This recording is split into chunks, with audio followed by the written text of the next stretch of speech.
is a 5-man Team BR game similar to CSGO. Agents with abilities and armed with weapons attempt to claim a site to be able to plant a bomb and then have to protect it afterwards from an opposing team, or eliminate the other team entirely. Each agent has specific skills and roles to play. What you're about to hear are a few memorable stories from playing Valorant since it first entered the scene.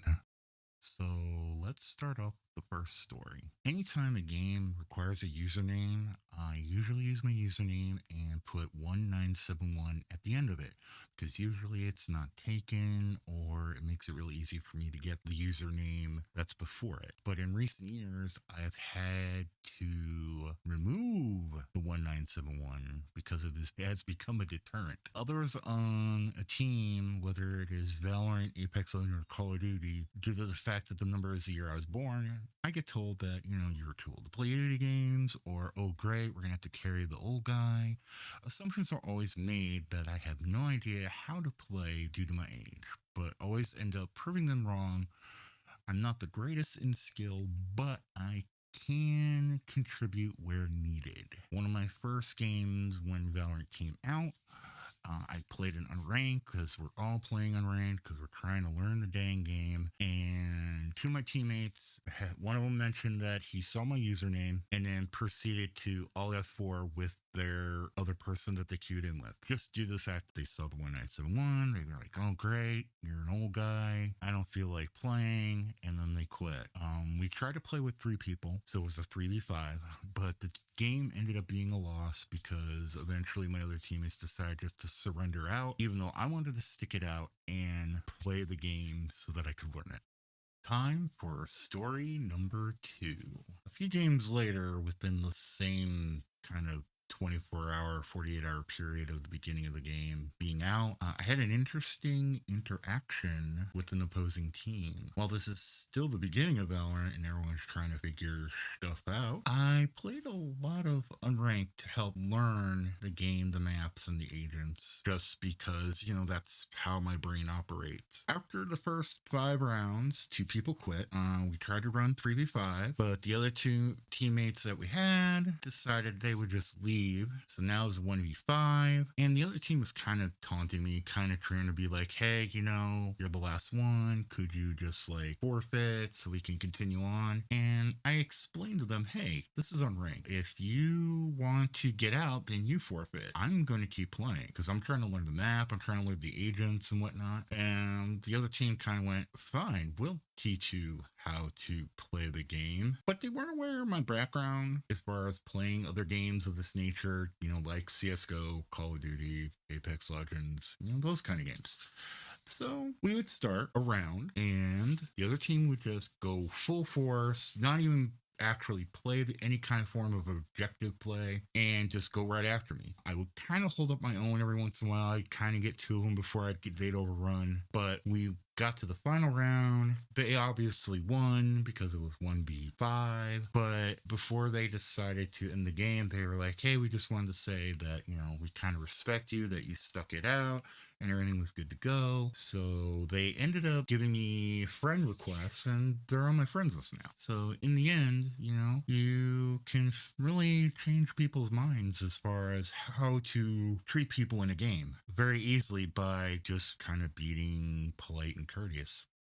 Now for a more recent story. After some practice games, I queued up for rank play. It's usually by go-to method. I play some unrated, kind of get my thing going, and then I proceed to rank play. The game I got into, it had a really good group of people. We had 4 really good people. We seemed to be synergizing really well and everything. But then something came out of one of our teammates' microphone. It was pretty loud. There was yelling involved and whatnot, and didn't really sound really good either.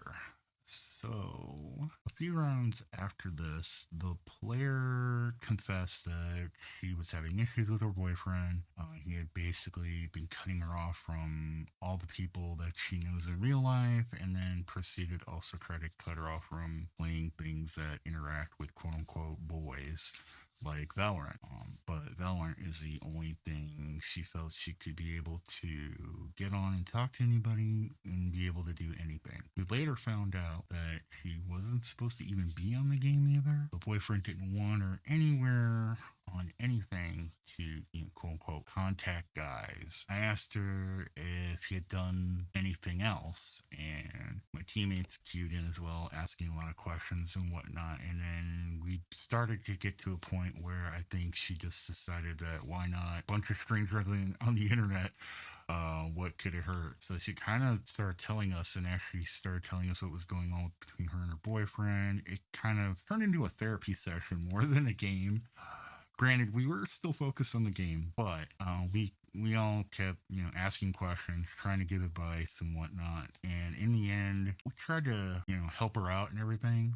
But every once in a while, her boyfriend would interrupt while we're playing and be like, "Hey," you could hear him in the background even. He's like, "Hey, what are you doing on there? Is there any guys on there?" And in the end of the game, we kind of, after giving all our advice and everything, and her asking questions and whatnot, we kind of told her to be careful, try to stay safe, and wished her the best of luck. And we kind of left the game.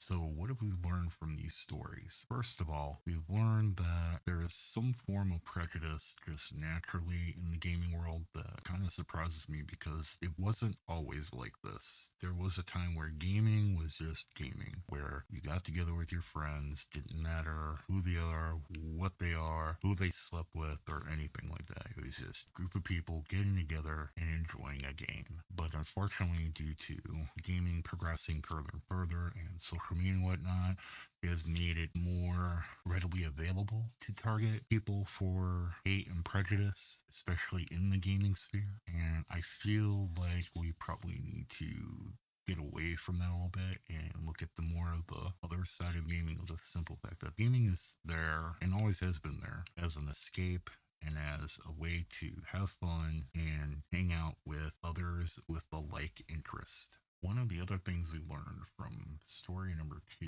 is the simple fact sometimes the actions you take can actually change the opinion of others about you and how you are within a game. If I'm able to do that in any small way and every time I play a game, then the world I feel like is a bit better off because then those people will be a bit different the next time they play with others.